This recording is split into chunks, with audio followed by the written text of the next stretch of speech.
Covering the world of professional poker. From the people who know it best. Gavin Smith. Yeah, G. Smith finally sucks out. Yeah. Fuck you guys. How about that? Wsop. It might be a good idea to turn on the caveman's mic before he gets angry. And Ollie Najad. Why are you setting your alarm to wake up past when the show starts? PokerRoad Radio. Brought to you by the World Poker Tour.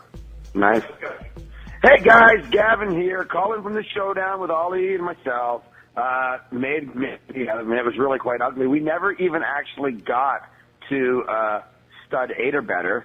We had to quit because he didn't have enough chips to continue.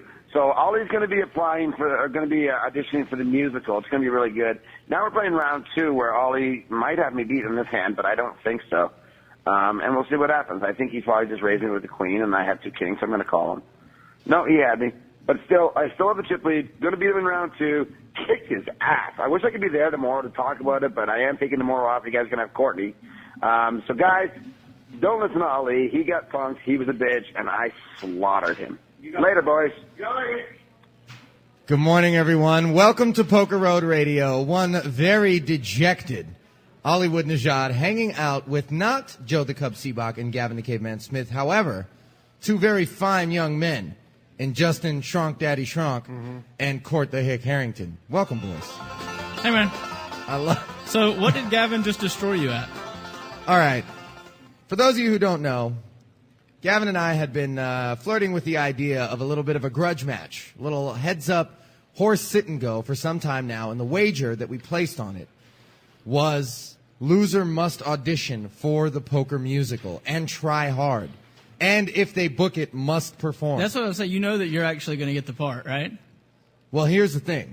I got demolished, and I mean face smashed by Gavin yesterday. It was ugly. Turns out Gavin can play a little bit, huh? Well, I don't know if it's all play, because finally at about 2:30 in the morning at Sapphire, which we'll get to, Gavin pulls me aside and says, you know what?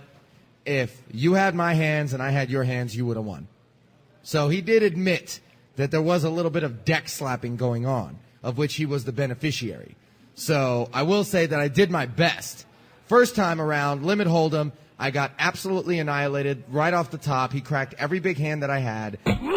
Yeah, and then it was just smooth sailing for him from there on out. Second time around, we got all the way through 1 horse rotation, and then back into a second round of Omaha, where 1 hand decided it. We both ended up with kings and 3s with flush draws on the turn. He had the better flush draw and an open and a straight draw. So we get all the chips in, raise, re-raise.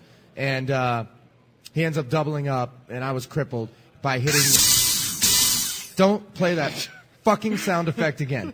And then he hits a 9 on the end and makes king high straight, and it was all downhill for me from there. Not downhill for you guys, though. We got a great show coming up. Brandon Adams is our guest. We're going to do a recap of the horse action. We're going to do a party recap because it was Go Big night again last night. It was a good time.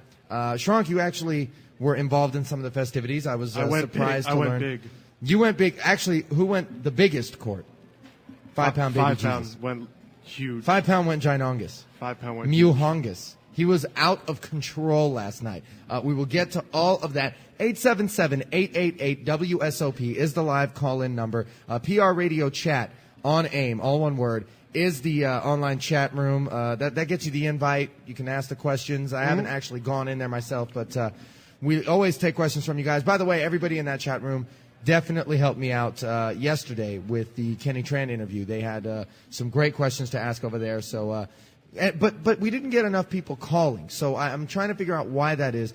I want people to call. If you're listening live, 877-888-WSOP. I want to hear from you. And if you're in Vegas, come hang out, as a few people are doing right now. And almost always we get more people doing that by the time 11:30 rolls around for whatever reason. It may have already worked. It looks like one of the phones are ringing. We could try an old BPS trick and say the first X amount of callers to call in get a free Poker Road shirt. We could do that. I'm not at all authorized to make that promise. Well, but I'm looking we could behind say me. it. I'm looking behind me here at a ridiculous number of T-shirts that are sitting out here waiting to find happy homes.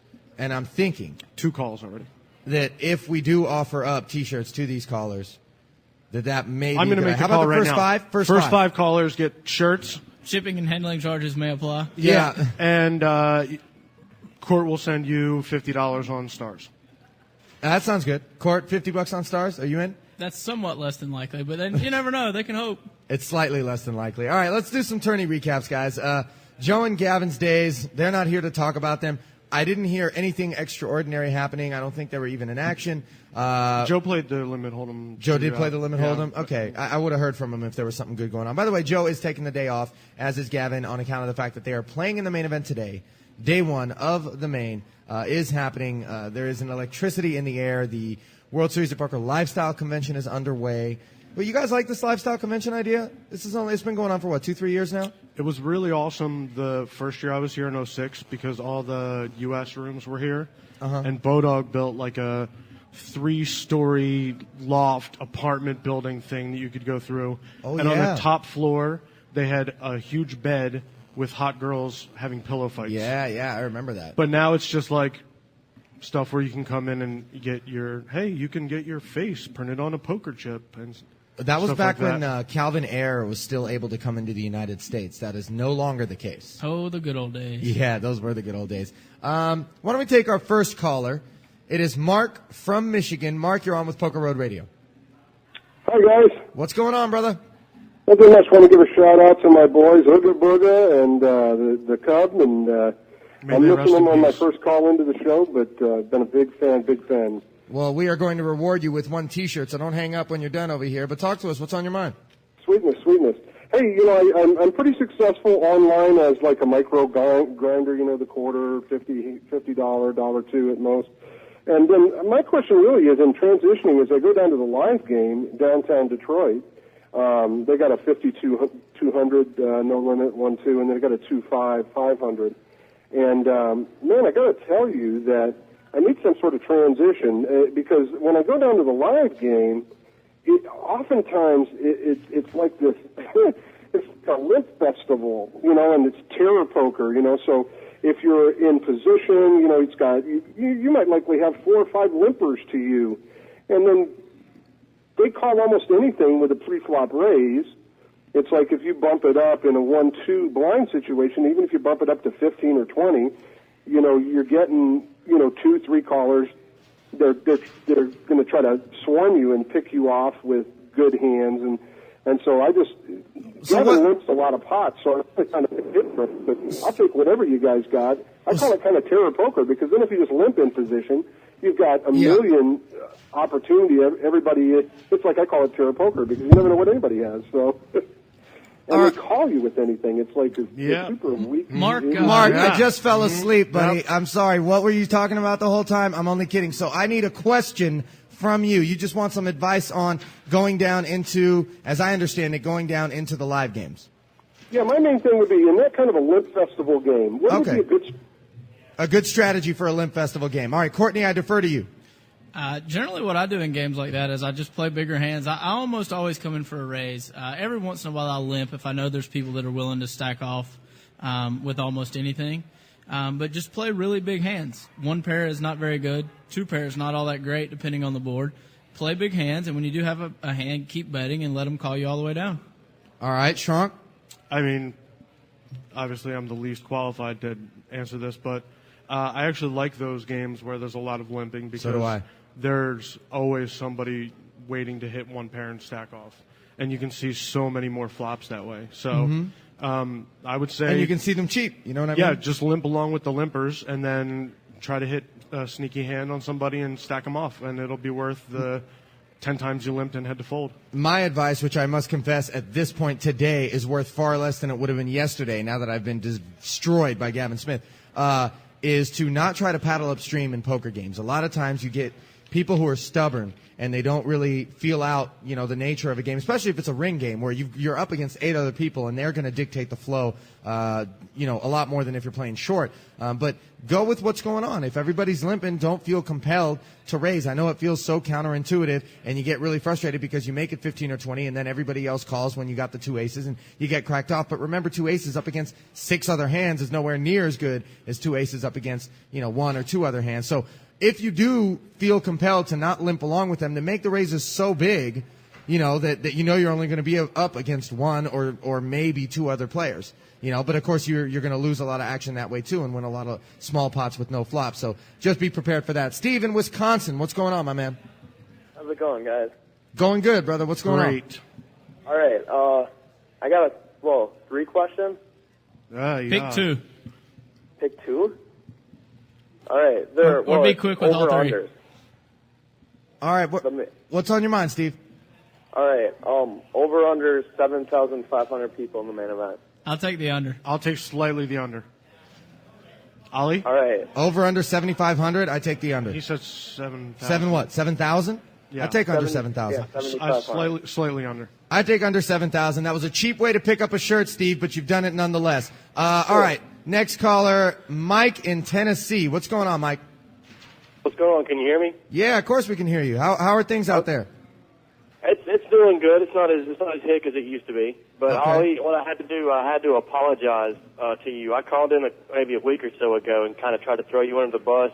But I have to say, over the weeks, you have kind of, I've warmed up to you, and I respect you, and the Durka. And shout out There's to the nothing wrong with throwing Ollie under the bus. I feel like I owed you an apology for trying to throw you under. Look at that. What a good guy. Another cheap attempt at a free T-shirt. No, I'm only kidding. You already sent this guy I'm actually a shirt. sending him convinced. I'm sending him a 6-pack of shirts. How's that? Because he's apologizing. He's a nice man, and I like him. Not my money. Well, thanks for calling, Mike. We appreciate that. Everybody who's calling, by the way, and we're answering the phones, that's 3 people now. Hang tight. Riley's going to get your address information from on the phone. Justin in Toronto, talk to us. Hey, guys. How's it going? Good. How are you? Good, man. I was railing you last night in the... Whoa, that didn't sound right. The horse match story. Whoa. I don't remember this. I must have been on some serious drugs. What kind of game club is this? Yeah. Okay, you were sweating me in the horse. Yeah. All right, talk to me. And I just called to give my condolences on the thank you. terrible beat that you were taking on behalf of... Oh, the beatdown. I appreciate that. I do appreciate that. I also called to congratulate Cord on the good run that he's been doing and wondering if he is entering the main event. Thank you for the congrats. I appreciate it. And I will be playing the main event. I just bought in yesterday. I'm going to play day 1C.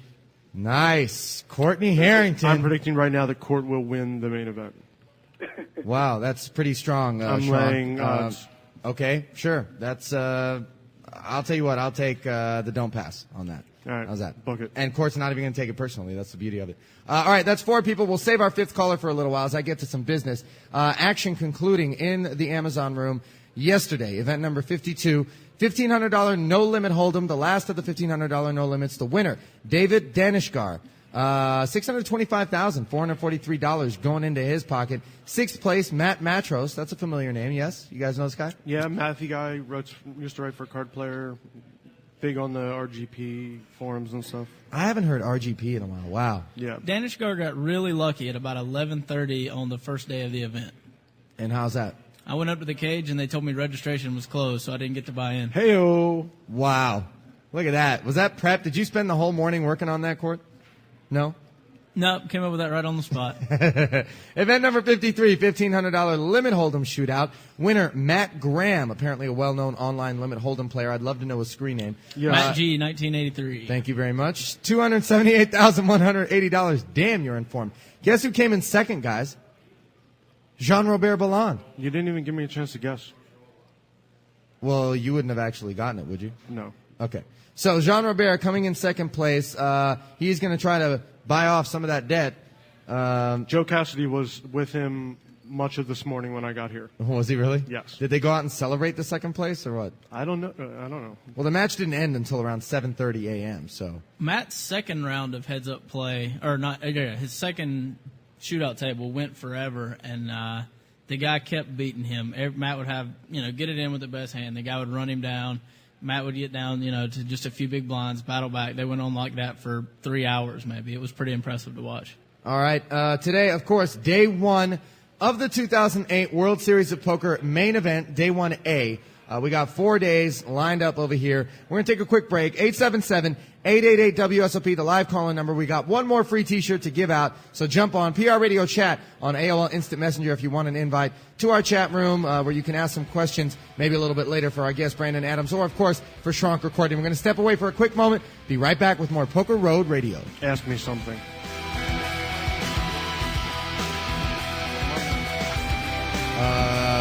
Take a listen to this. Hey guys, the Poker Road Radio. Gavin here calling. Just made mincemeat out of Ali Najad. Not the first time. First time was made him have to audition for the musical. That was easy. The second one was equally easy. Ali 0-2 at horse against G. Smith. Hey, it is what it is. I'm the champ. I can't believe I just asked to get the phone. I'm talking to myself basically right now on this freaking thing. And I'm definitely talking to myself. Because one Omaha hand determined the second one. And I got butt pillaged on the first one in the limit hold'em round. And now I got to go freaking audition for a musical. Basically, I should just host the rest of the show from this voicemail right now to allow myself to go prepare for the freaking audition. I'm tilted. I'm steaming. We're going to Pure tonight. We're going to Sapphire tonight. We're going to go party. We're going to have a good time. Gavin got the best of me. He beat me. He torched me. He owned me. And that's the end of the story. Bye. That's not the end of the story, I'll tell you that much right now. Because I then went and played pool with Gavin at his house. He has a pool table, a little bar table. Let me just tell you right now, Gavin Smith's a little bit better pool player than one might expect, Court. Well, having the pool table at his house was the first giveaway. And wanting to play for money. Come on, but the guy also has a poker table at his house. I mean, come on. Touche. I shouldn't be saying that. I really shouldn't be saying that because he just destroyed me. Oh, look at this. This is something I did not expect this morning. Joseph Seabach in attendance, however, not involved. I am a heterosexual man. Hear me roar. Yes. Good morning, heterosexual man. We'd like to hear you roar. So it was definitely not the end of festivities. I lost 2 matches to him. I now do have to audition for the poker musical. And then we played pool. Though, right? You got saved with the musical. I did get saved, and I'll tell you how. But we played pool. I lost 3 straight 9-ball matches to him, where I would nail the 8-ball, and then I would scratch. Like the cue ball would end up in a pocket after I sank the 8-ball, and then he'd just have ball in hand on the 9, and it was brutal. So I was fully steamed, fully tilted. Bobo and Rick Fuller were there. We've actually recorded this. It's going to be on the Block Professionals on the website. We took a camera out there with us, so you guys will be able to take a look at just how steamed I was. I wish we would have had a camera for the rest of the night, however, because we then went to the bluff party at Sapphire. But before that, I went to the Ante Up for Africa party at Pure. Ante Up for Africa, of course, Don Cheadle and Annie Duke's charity that they do, 5K buy-in with almost 100% of the prize money going to charity. It's optional, but that's pretty impressive, huh? Absolutely. I was hanging out there. Matt Damon, Ben Affleck, Casey Affleck, Charles Barkley, George Lopez, just to name a few of the celebrities who came out and supported the cause and hung out. But it was a much more docile environment than the next party we headed to. I linked up with Daniel Vogel, whose father you may remember. He's the guy that told me about the Taco Bell bet and now got me in a world of hurt. Yeah, and then his dad's the poop doctor, and he's the one who was on the show. So Daniel and his buddy from out of town and myself and a friend all jump in a limo from Pure and head over to Sapphire. And we get to Sapphire, and it's just a smorgasbord of ridiculousness upon arrival. That's one word for it. That place is ridiculous. I've told you, I've been to a strip club twice in my life, both times to rescue humans from going off for their full bankrolls. This was the first time I was not charged with that responsibility. Wow. Although, wow, 5 Pound was close to needing that. Court, you missed it. I did miss it. Some of us have to work around here, you know. Don't tell me you were working at that time. Yeah, I was here till 2 a.m. last night working. Oh my God. Well, I'll tell you what. 5 Pound held it down in your absence. Schronk, you were there for most of the festivities. Mm-hmm.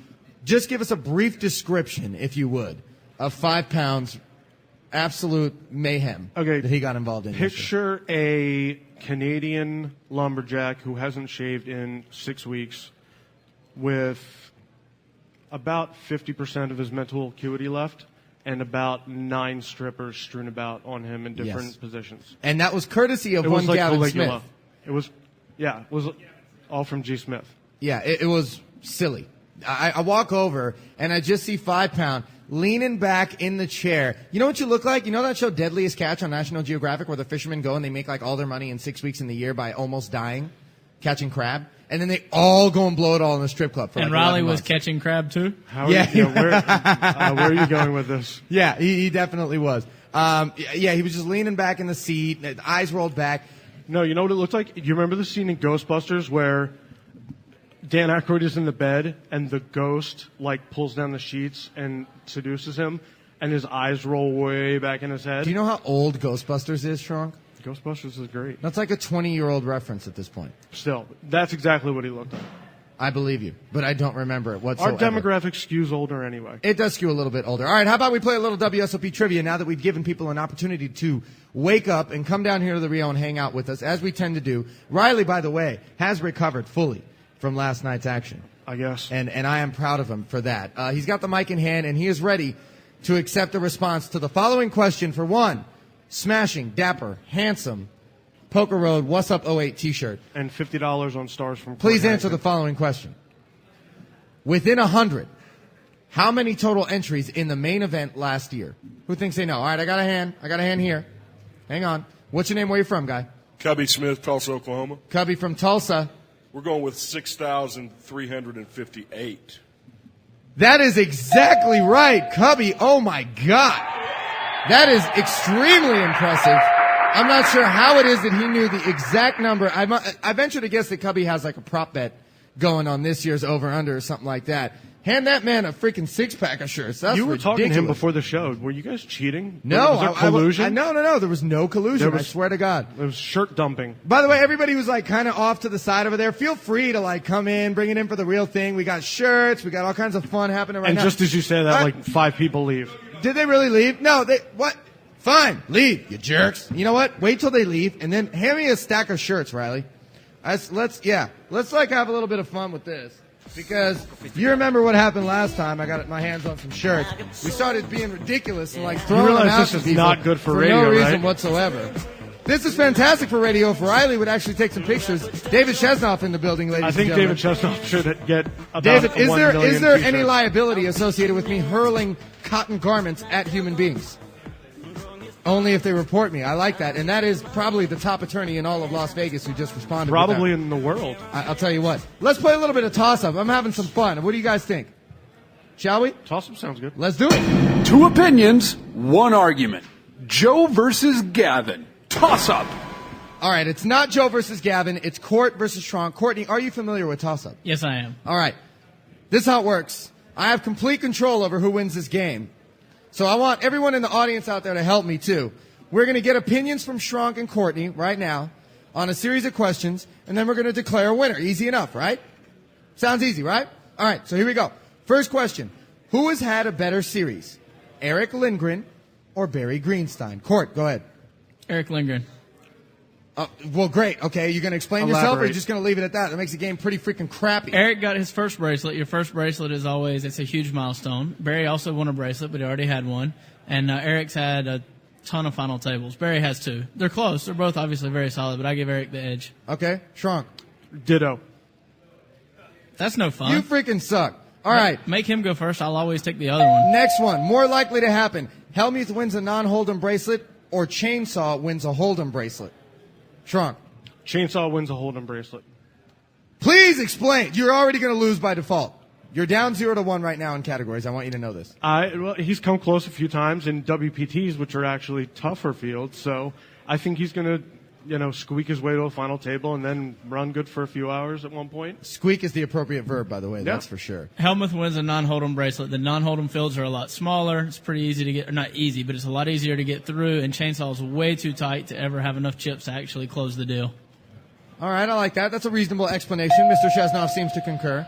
I give the edge so far 2-0 to Courtney. I'm not going to lie to you, Schronk. You're in trouble. Over or under 6,600 main event entries this year, and why? Courtney. Slightly over. Slightly over? Because the 1,500 fields, the 2,000 fields have been huge. There's a ton of people here already for day one. Sign-ups are already pretty large. I think that's a pretty good line, though, but I think it'll be slightly over. Okay. Well, I set the line for the question, so thank you for the compliment. And I was also going to say slightly over for exactly the reasons Court said. So Shrunk, you were the worst at toss-up. I'm never playing this game Well, with you again. I write the questions, so I can't be good at it. Yes, you can. You should be good at it. All right, which tournament champion gets more prestige?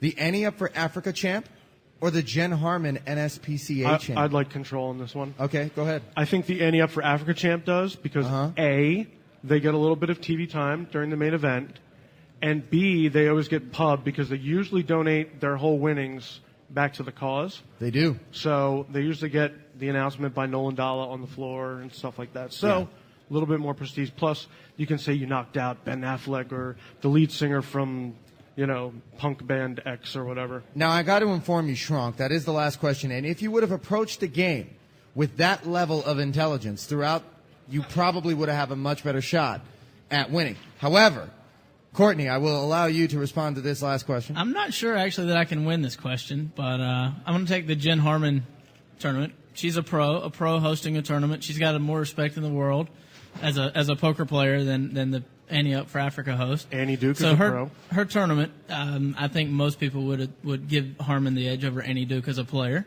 And so her tournament pulls out the more respected pros and less of the celebrities. So winning a tournament that has more top pros in it is considered more of a poker accomplishment than making it through a bunch of people who are coming knowing they're giving all their money away and they're just out there to have a good time.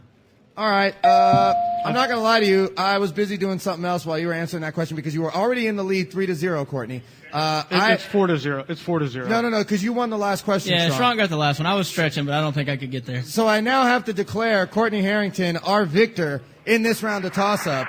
Congratulations to you, the hick himself. Can I get banjo music? Where did that hat come from? Let me tell you what happened. Riley, if you want to get a shot of this, I can explain later.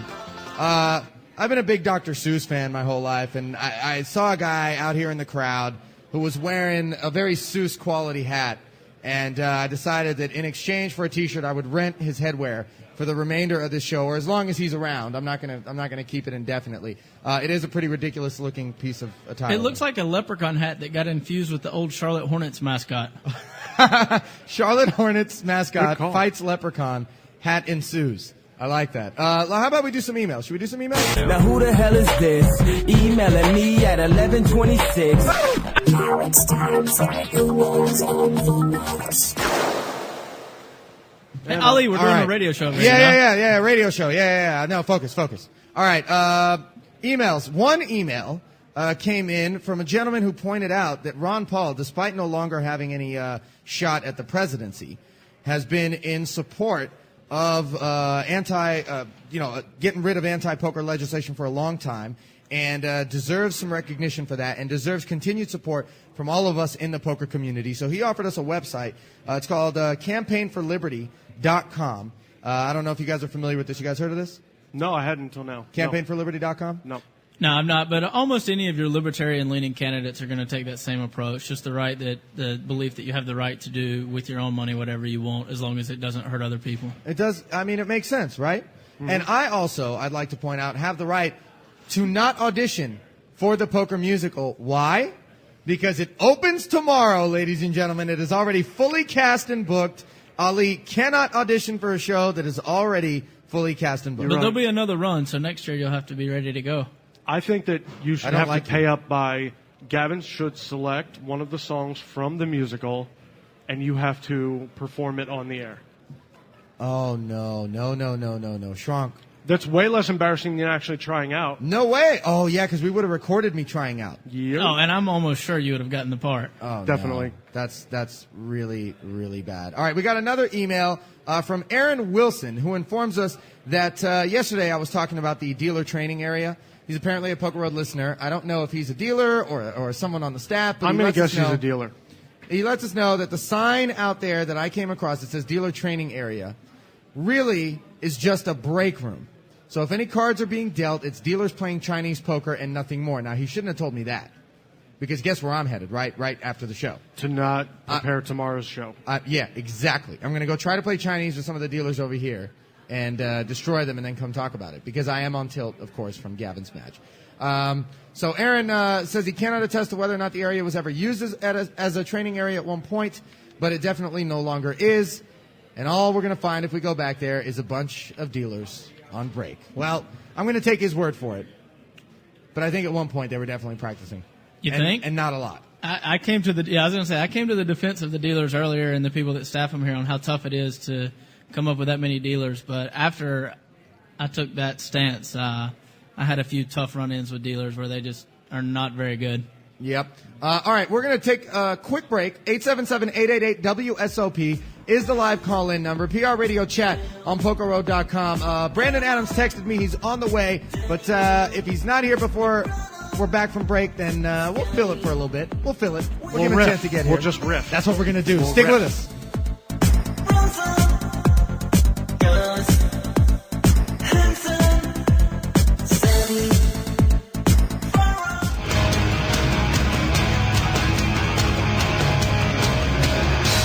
Welcome back to Poker Road Radio.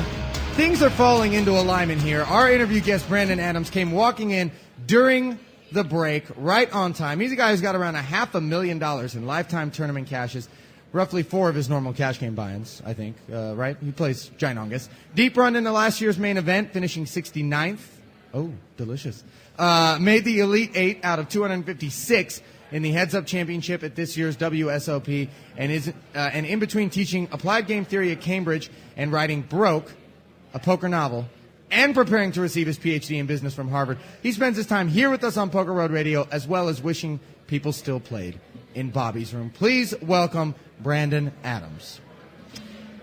Come on, give him a little play. There you go. That's what I'm talking about. We have to can it, Brandon, but it's still, No, it's those are real people. It's good. Yeah, those are real people. It's the same 6 people every day. All right, just right now, just before we came back on the air, I heard a little interesting fact from Brandon.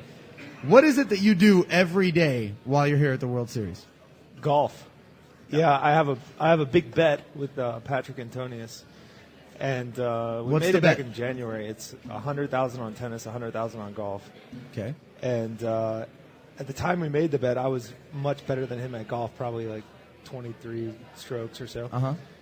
And he was better than me at tennis, so I don't know. We both wanted to improve on the other sides, and we made this bet. And he's improved like at an incredible rate in golf. So now he's at least my equal. Really? Yeah. He caught up to you in golf already? Yes. Because I interviewed you about this for Pokerazzi months ago, and it seemed like you guys were light years apart on both. Yeah. And it was like unfathomable that you were each going to catch each other. It was going to be a push. Have you given up on the tennis now, or are you basically just focusing on golf? Have you basically sacrificed the tennis that there's no way to get there?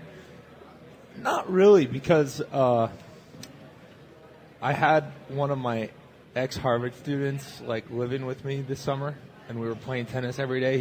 He plays number 2 at Harvard, and I was working hard, but Patrick's been working hard as well, and, right? And apparently he's playing very well right now, so. I might you be alarmed? dead on that side. Yeah, it was a stupid prop bet because, I'm just nowhere near the caliber of athlete that he is. And he also, the way that he thinks, he thinks like a professional athlete. He trains unbelievably. Like, this is a guy who'll spend 30 minutes working out his neck or something. He'll tell me he's going to the gym for 2 hours, and it'll be like just lower leg or something. If I make it to the gym, I'll do a bench press and go home. But you know what? You're happy to not have to go and do a 30-minute neck sequence at the gym. That's true. For sure. And I'm sad to admit that my one potential savior is that he's a little bit hurt. Not bad, but he's got a little. He's got an issue tweak on his hands? Yeah. Oh, that's not a good sign. The other thing that we heard was not a good sign is the poker economy. And you have discussed this. You've blogged about it. You've published articles about it. I wanted you here, for our listeners who maybe haven't had a chance to listen to your opinion on things, especially in light of some of the surprises that we've experienced as far as field sizes in the World Series being consistent, if not even bigger than their previous year sizes. Do you still feel strongly that the poker economy isn't in good shape? And if so, why? Yes, I don't think it's in good shape at all. But there have been a lot of surprises this year. For one, some of the tournaments have been huge, like the 10,000 Pogrom in Omaha, I think, was around 400 people. Mm-hmm. I feel like there's a lot of outside money in the tournaments in particular, just because they're so high visibility. You have a lot of backing by the sites, and there seems to be like a bubble in players backing other players. Like so many of the big field events have like a quarter or more of the players being backed, and it should be a losing proposition for the backer. I wouldn't expect that to continue for so long. So the tournaments have been surprisingly healthy. The cash games have been very unhealthy. I never stake players, but I staked a good player at the 2-5 levels, and he played all summer, and he lost, and his games were very tough, I think, at that level. And the middle level games have completely disappeared. Like in past years, you would have several 50, 100 no limits, or at least a couple going at the Bellagio every night. You don't have that. What's that an indication of? Yeah, I don't know. The middle limits have dried out. Like you used to have 400, 800 limit every night. You don't have that. You still have the big no limit games running, but more sporadically than in the past 2 or 3 years. It's funny when you hear someone call 4 and 800 middle limit. Yeah, when you said you backed or staked somebody at 2-5, do you mean 2-5 no limit where they're buying in for $500, or did I mishear that? That's right. Yeah. And you said a good player lost in that game over the course of over a month? Yeah. Wow. I would have to imagine he either ran super cold or he's not a good player. I haven't had a losing session at 2-5 in the Rio in 3 World Series. This sounds like a Courtney Harrington pitch here. Brandon Adams, will you take the hick into the stable and make him your horse? No, my life's already too complicated. No. I'm definitely not hitting that road. I'm just saying that I would not believe that not even a good player, but an average player should show success over the course of the series if they're only playing 2-5 here. Unless I've just been running into the best game in the house every time I sit down. Prop bet? Challenge? Could be. Brandon, I had a quick question. How much of the decline in the poker economy do you think is related to the decline in the actual economy, and how much do you think they're separate? Yeah, I think there's a strong relationship. Poker players are naturally risk takers. They're naturally people who live on edge a little bit, and those are kind of the first people to go down when the economy turns. Mm-hmm. So, like, the kind of people who were playing high-stakes poker were the kinds of people who, like, invested heavily in real estate before real estate boomed up. Yeah, they're true risk takers who, like, made a lot of money on the upswing and figure to lose a lot of money very quickly on the downswing. Mm. So, poker will suffer as, those risk takers in the real economy lose money. One of the things that you mentioned was people getting backed and how it's not supposed to be a winning proposition. And, we're not going to name any names, but you and I know that there are a handful of people who do back a significant number of people in virtually every single event. And they have been keeping their heads above water, if for no other reason, because they themselves have been cashing deep and, winning bracelets and whatnot. What is your feeling about backing? Do you feel that it compromises the integrity of the game? And do you feel like it's a smart move at the end of the day for the back? Well, I don't think it affects the integrity of the game, and it's good for the poker economy as a whole. Well, how so? How is it good for the poker economy? Because it keeps the events bigger, and it keeps people in action, and it keeps people taking risks. So if a strong player knows that, okay, I can play these $10,000 events, and if my bankroll dries up, I'll have someone willing to back me, and I can keep playing those events, then he won't put on the brakes to playing those events. So definitely good for the poker economy as a whole. Good for the person being backed. It's always nice to have a no downside proposition. Usually bad for the backer because the edges in these events are very small in general, and so you can't share the profit and do well. And then also you have incentive problems come into the mix. Like suppose I back you, and you you have and a I bad play Gavin run. heads up horse and lose twice in like an hour. Go ahead. I have a bad run. So I back you. You have a bad run. You don't cash in 8, 10K tournaments in a row. You're negative 80,000. So you have 80K to make up with me. As the backer, I want you to play like your highest earn events, which would be, say, the smaller no limit events like 1,500 no limit, stuff like that. As the person being backed, you wouldn't want to play in such events because it's hard to make up the 80K when you're playing $1,500 events. You have to make the final table. So you would say, all right, I'm going to scratch off all these 1,500 and 2K and 3K no limit events, which are the ones that I want you to play as your backer, and you'll play the 10K and 25K events where you'll have a potential to make the big score. Right. Well, that's definitely something that has come up here when we've been talking about things, and I know, the Men the Master situation, it's out there. People know he had a lot of people in events, and he'd been accused of some of his people that were in his stable, some of his horses, dumping chips to him to help him out and things like that. And when I was talking about the integrity of the game, that's one of the angles I was taking on it. And have you experienced this at the tables? Do you find that was just an isolated situation with him and his stable, or have you ever I think felt that's like an isolated on? situation. I've never. I was going to say the really same thing. seen Of the that. people that do lots of backing, that's such the exception to the rule. The other major backers are more than on the up and up.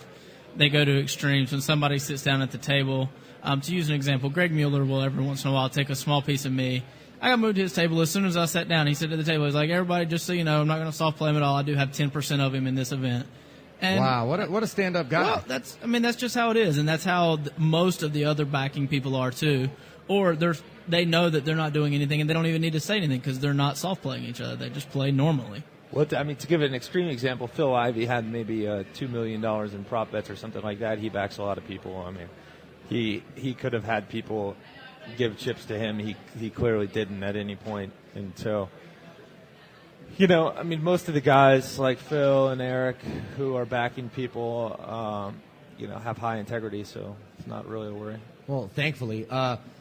Speaking of things that are high, how about some of the high limits that you guys have been playing out here at the Amazon Room? I understand there was a very big game being spread yesterday, of which you were a part of. What was this cash game? Well, it was a super deep no limit game. It was 100, 200, no limit with 500 on the button, and 200 came in by, and there were often straddles and some double straddles, and played really big. How much was on the table? God, Kenny had like $1 million in front of him. I thought that's, and Bob had quite a lot too, right? Yeah, I don't know. Who probably is Bob? Haralabos. Oh, okay. Probably like $4 million, which might not be advisable to play such a game at the Rio because it's so open, everyone can see. But we tried something new, hired a security guy, and that helped a lot. Yeah, I touched the rail at one point, and he's like, "You can't touch the rail. You can stand 1 centimeter behind it, but if you touch the rail." What do you mean by it wasn't advisable? Because there's so much accessibility to the table here, and it's not cordoned off? I've never felt 100% safe in Vegas anyway, and just to have that much money on the table and have if so someone many ran up, eyes or- seeing. No, it's just like leaving the Rio later and stuff like that. Yeah. And people knowing that you're worth that much or whatever, and Yeah, whether or not yeah. you have it on you. Yeah. That's always dangerous. How do you feel about these ante games? This seems to be the new trend in No Limit, is to add an ante to things. Why is that? It just induces a lot more action. The proper play becomes much more aggressive. So it's not profitable to just completely knit it up, and that's what you need in an action game. So if you had a choice between like what you were doing last night with 100, 200, and 500 on the button, or playing like 400 and 800 blinds No Limit, what would you choose with the similar stacks? I prefer the big ante. I like 100 per player as well. Like that's the way they used to do the big game, is like just the ante equal to the small blind. I like that. So if you're 9-handed, 900 on the button. All right. How's your World So Series? that makes it such that almost no pot goes unopened. you know, and no walks. You mean? No walks, and it becomes you have a lot of re-raising before the flop, and you get a lot of big pops. You just get an action game out of things when you have an ante going. So you've been playing a lot of cash games throughout the World Series? Yes, they've been going kind of sporadically. So what's been happening is there'll be like a week where I'll play 5 days in a row and just completely wear myself out, and then I won't play for a week. And you mean cash games? Cash games, yeah. Uh-huh. I haven't played that many tournaments, like 8. 8 tournaments, that's it? So how's the World Series been going for you then? Which events have you played, and you know, are there any memorable hands or I think I'm like break even. I don't know. I played Kenny in the quarterfinals of the Heads Up. That was a fun tournament. And I actually won more when Kenny won the event than I got for finishing whatever I finished 8th. Because I had bets. But then I finished 19th in the horse, which 16 got paid. That was very taxing, very exhausting. The 50K? That was day 4 that I busted. Then I cashed in some other tournament, the 10K mixed games. I guess I finished 16th or something. Are you a big fan of the mixed games? Do you feel like that's the future of things? Because a lot of people have discussed how the learning curve has, become such that everybody is able to pick up tons of experience online in very short order and become fantastic no-limit hold'em players. So you don't want to allow them to stay in their comfort zone, and you want to start forcing them to play games they're less familiar with. Is that the future of creating good games? Is mixed games? Maybe, yeah. Like in New York, they've been going to playing more mixed games in the private games, and lately like dealer's choice has become really popular, and some crazy dealer's choice games where they're playing like pot limit and no limit split games and stuff like this, and I think that spices things up. It makes poker fun. Like someone introduces a new game, and then everyone goes back, thinks about it, studies it a little bit, comes back, takes it on anew. And is that what you're going to be doing after the series? What's next for you? Play it by ear. I'll be coming out here a lot. I think I'm coming out here again in late August. Play some games, and I'll be in LA in August. I'm gonna do the World Series of Poker Europe, even though that was like a very expensive proposition last year. When's the bet with Patrick going down? July 13th and 14th. July 13th we're playing at the Wynn, and July 14th we're playing tennis. And who's the favorite at this point? Clearly he is. Unless I don't know how the extent of his injury, but I think it's very minor, so he's the favorite. All right, well, good luck to you. We hope that you don't end up losing that. At least chop the damn thing. I don't want to go off for $200K, trust me. No, yeah, definitely not. Thank you so much for taking the time to join us today, Brandon. We really appreciate it. We wish you the best of luck here in the main event, and we'll keep tabs on you, and hopefully you'll check back in with us sometime soon.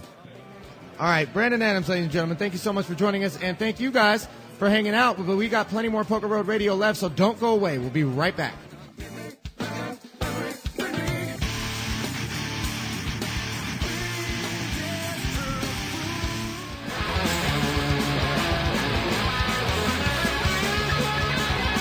Welcome back for more Poker Road Radio. Steve in Whittier, California, my friend. You are our 5th caller. Thank you so much for your patience. Talk to us. Hey, my pleasure, Ali. Hey, before I go any further, I wanted to commend you on your interview with Jeffrey Pollack that you had about a week or so ago. Thank you. It was an excellent. You didn't back away from anything. You hit him with the questions that a lot of people wanted to hear answered, and you did a fantastic job. Thank you very much. It's funny, I got an email telling me that I backed off of the one question, which we just ran out of time for, which is why were the dealers so bad. But other than that, I felt like I did a good job. So thank you. I appreciate it. What's on your mind? Well, the one thing I wanted to ask, when you mentioned earlier in the show, you mentioned the Bodog's site that was out there a few years ago. And I remember I'm a casual player. I come out every year, play a couple of events. And in 2005, there was Doyle's Room had a suite there. Full Tilt Poker had a suite. And boy, it was really something. And now this year, the only thing I saw Everest Poker had something down at the end of the hallway. Does this have anything to do with the UIGA or anything like that, or is it just not good business in your mind, or how would you How would you associate the lack of suites in 2007 and 8 compared to like 2005? I'm pretty sure it does have to do with the legislation. I'm not exactly sure what the rules and regulations are with Harrah's. A lot of Ladbrokes just came in and opened up their suite yesterday, and Everest Poker has theirs open. So I think the European sites. That I forget who they are, but Yeah, there's two more. Yeah. And BWin and Betfair, yeah, BWin and Betfair. So the European sites are still able to, but I think Full Tilt, Stars, and Bodog are kind of restricted because they still accept U.S. players. But I think, yeah. Well, I mean, my feeling on it is that until the UIGA is resolved, it's unclear how profitable it is to market to U.S.-based players because, it's the future's uncertain. And while a lot of money's being poured into lobbies and different Congress people trying to help us out, nobody knows what's going to happen. I mean, we just talked about the Barney Frank bill, which was designed to help us by specifying, when we had Howard Lederer on the show, he talked about it, what is and isn't legal for the banks to do as far as payment processing and things like that. And, that was a 32-32 push. We couldn't even get that by, even though Congress people had committed to that. So it all trickles back down to that. But the Lifestyle Show is going to be great nonetheless. I mean, it's going to be awesome. It always is. And this is when everybody shows up. People who haven't been hanging out for the last month and a half come down to Vegas during the main event because the buzz is in the air.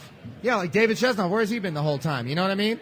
David Chesnoff has been a ghost throughout the World Series, and now he's shown up. So we can actually get things underway. He's my new pick to win the main event. He's your new pick to win. Hey, now. Court's going to get second. Your words hurt Court. Your words hurt Court. By the way, I got a text message from Kenny Tran. He won $300,000 last night in the 100, 200, 500 no-limit game. Also, I got an email earlier from Full Tilt informing me that I was hustled. I was hustled on Full Tilt, and I'm getting a refund of $500. G. Smith. I couldn't have gotten hustled in the 816 for $500, I don't think. Maybe it was one of the card runners tables. I don't know. I don't know, but it said it was integrity of the game was compromised. So I don't know what it is. I'll try to get to the bottom of it. Don't forget, guys, 877-888-WSOP, our live call-in line, 877-836-ROAD.